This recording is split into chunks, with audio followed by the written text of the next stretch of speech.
Good old Sam, Sam Bahadur. A story by Raswinder S Dhaliwal, shared with me by Colonel Chaudhary, our neighbor, and narrated by myself, Amit Vats. There was excitement all around our house because today was the big day. Lieutenant General Sam Manekshaw was coming to our house for dinner. It had all started a week ago when my father, a colonel in the army posted in Calcutta serving under the legendary army commander, was called by him for some official work. The Lieutenant General had just received promotion orders and was due to take over as army chief in a few days. At the end of the meeting, my father congratulated him on his promotion and then hesitatingly told him that he would be honored if he could have dinner at our house. The hesitation was because it was well known that Sam did not accept invitations to private parties. My father went ahead and asked him anyway, because despite their huge difference in rank, Sam had always shown deep affection for my father. To my father's surprise, Sam accepted readily, and a date was fixed for a week later. Having invited the general on an impulse, the full import of the situation hit my parents when father came home and broke the news to my mother. Army protocol is very rigid, and for a young colonel, the visit from the army chief designate was a matter of great stress. Everything had to be just perfect. The officer closest to General Manekshaw was a Colonel Mehta, one of Dad's close friends. Mehta uncle came over that evening. Sam was quite eccentric in his ways, we were told. For one, he was very particular about how well the house was kept, and so the whole house had to be painted. For another, he never sat still in the drawing room and had a habit of wandering about the house, poking his nose into bedrooms, bathrooms, and so everything was to be ready for inspection. And then he had this habit of chatting up the servants, orderlies, drivers, and inquiring about their welfare. He drank only Scotch whisky, and his favorite brand was Dimple Scotch. He was a light eater with taste for Western style cooking. The most important thing we were told was that there were to be no army officers among the guests. Our household was suddenly pushed into top gear. Painting began the next morning. Carpenters, plumbers, electricians were requisitioned and pressed into service. Servants were given brand new uniforms. Kitchens and bathrooms were made inspection worthy. A cook was brought in from Toligange Club, and the menu finalized in great detail. A bartender was called in from the command mess, and so was a waiter. The guest list was a problem. My parents had virtually no friends outside their army circle, so random civilian acquaintances were invited for dinner, much to their surprise. The great man arrived dot at 7:30 and proceeded to walk around our house as predicted. Made it a point to talk to the servants, inquiring about their welfare and the welfare of their families. He then settled down with a drink. Sam Bahadur, as he was called, was a great conversationalist. He soon had the other guests in a trance with his stories. He made it a point to call us, the children, to sit in and listen, which was such a difference from other parties where children were banished to a bedroom with strict instructions to be neither seen nor heard. Sam held us spellbound about the time he was in the British Indian Army, and they were fighting the Japanese in the East. It was well known that as a young company commander, Sam had shown exemplary courage, leading his troops to charge and capture a Japanese machine gun position, during the course of which he took 9 bullets in his chest and abdomen. For this valor, in the face of the enemy, he was awarded the Military Cross, which the Division GOC Major General Cowan awarded him there and then, taking it off his own chest and pinning it on Sam. Dr. Barton, my ophthalmologist and part of the compulsory civilian gathering, was fascinated by this incident. Somewhere the doctor and him wanted more details. "But my dear general," said Barton, "how on earth did you survive 9 bullets in the chest and abdomen, and that too in the middle of an enemy-infested jungle?" The general leaned back and took a sip from the crystal-cut glass goblet in his hand. "A splash of soda after, if you please," I said, turning to my father. "I am not as young as I used to be." "Well," said Sam once the whiskey had reached the desired flavor, "Dr. Barton, it is a long story. In 1934, I was commissioned into the army and inducted in 4 by 12 Battalion of Frontier Force Regiment. Our battalion was stationed at Khasa, a small village between Amritsar and Lahore. As one of the junior most officers in my battalion, it was part of my duty to inspect the battalion quarter guard.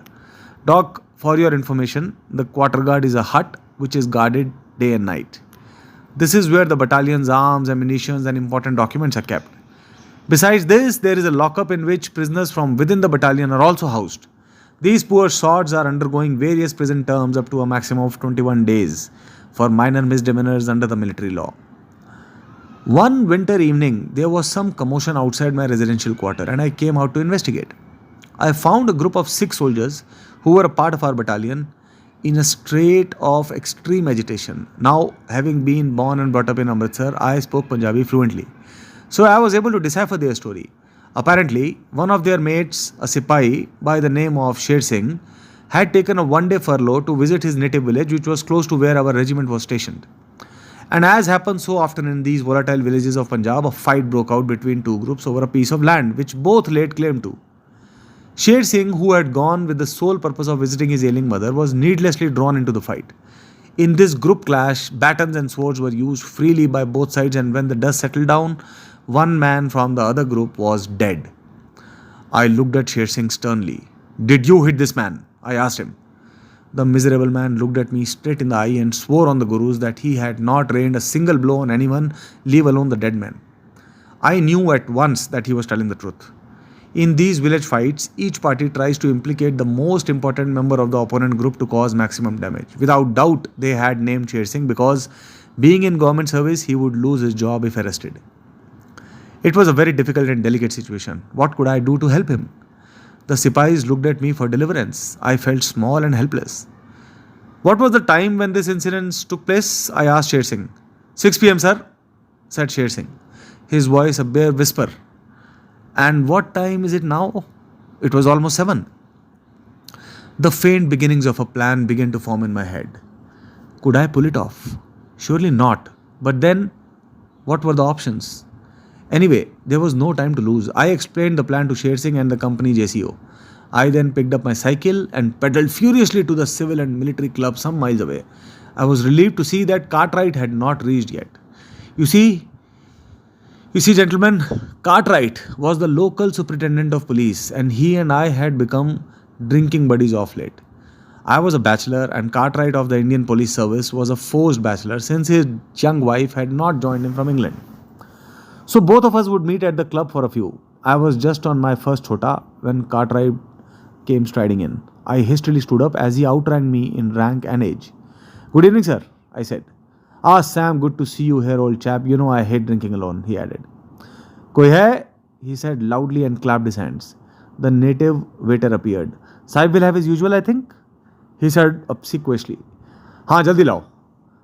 The whiskey appeared and I toasted to his good health. He seemed to be in a good mood. "Mud in your eye," he said, raising his glass. "So what's happening in your life, young Sam? Found anyone foolish enough to marry you?" "No such luck," I replied nonchalantly. But my heart was racing. I looked at my watch. "Good God, sir, I did not realize it was this late. Have to rush. My turn for quarter guard inspection today. Can't be late for that. You know our old man's stickler for punctuality. Never hear the end of it." Come now, my dear chap. Surely you have time for another drink. At least let me finish mine." "Sir, I only have a cycle. Now, if I had a jeep," I said desperately, trying to spring the trap. And to my great relief, the trap sprung. "I have a jeep," he said.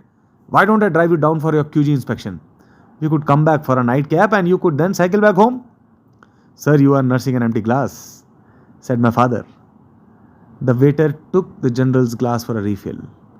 Other drinks were refreshed and everyone pulled up a bit closer, for Sam had this habit of lowering his voice at crucial moments and no one wanted to miss a word.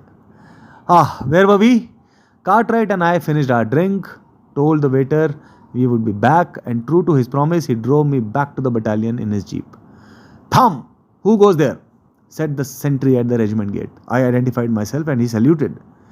He then diligently noted down the number of the jeep driven by Sahib Bahadur Cartwright Sahib SP. We drove the short distance to the quarter guard. "Won't be long, sir," I said. "Why don't I show you our drill?" I said, opening his door and leaving him no option. The Sipahi on guard duty stood at attention and presented arms. I shone the torch on his face. "Naam!" I shouted.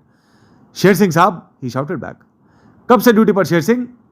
"4 bade se Saab," said Sher Singh as coached by me. "Show me the register." The JCU appeared with the inspection register. I signed it.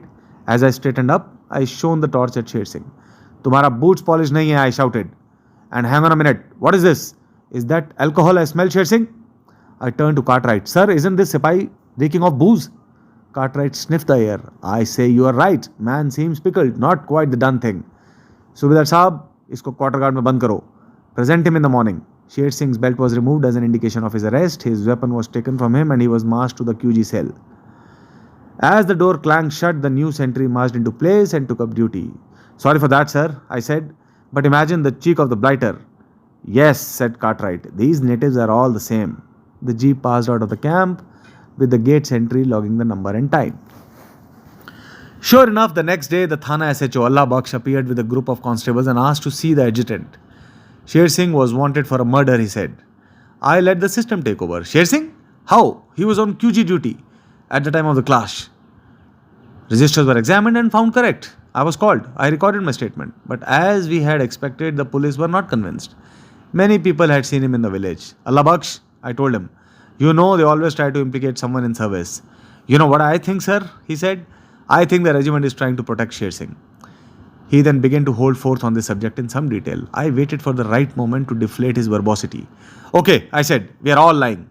But is your SP Bahadur Cartwright Sahib also lying? SP Sahib Bahadur?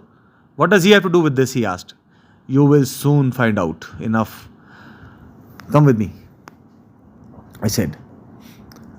He was bundled into an army jeep and taken to Cartwright's office where the facts as we had stated were vouched to be true. That took the wind out of his sails and Sher Singh's name was dropped immediately. So now the scene cuts to World War II. In 1942, we are fighting the Japs and I take this machine gun burst to my chest and abdomen.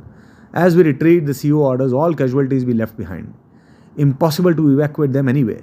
At that point, Sher Singh steps forward. There is no way he will leave Sahib behind. He then proceeds to hoist me on his shoulder and carry me all the way to the military hospital, field hospital. The doctor in charge took a look and decided that I would not survive. He asked me what had happened.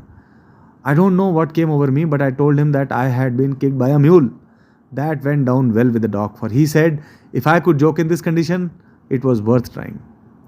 From there, I am evacuated by truck to the military hospital in Rangoon. The rest is history, says Sam. We Manekshaw's die hard, he jokes. Another guest is curious. What happened to Sher Singh? That old rascal. Well, he retired years ago and went back to his village. Partition had occurred and his village was right on the border of the Indian side. The man took to smuggling gold and whatnot. And as they all do sooner or later, he was caught. When asked for a defense attorney, he told his sons to trace an army officer from his old Paltan called Manek Sahib, who he said would help him. Last year, these boys came to see me. I was Army Commander, Eastern Command, and somehow they reached there. I had no option but to help. After all, I owed my life to him. I managed to pull strings and call in favors and he was released. The cheeky blighter came here to Calcutta to thank me. This is what he had to say. Sahib, पहले तुसी मेरी जान बचाई, फिर मैं तुहाडी जान बचाई, हुण फिर तुसी मेरी जान बचाई. साहिब बहादुर हुण तुसी पंगे विच पाओ, मेरी बारी है, मैं तुहानू बचावांगा. Sam let out a deep breath. I am too old for this now, Sher Singh. Thank you, but no thank you. With that, I arranged for his train ticket and an armed military escort to make sure that he reached home. A good true story of the Field Marshal Sam Manekshaw. Thank you.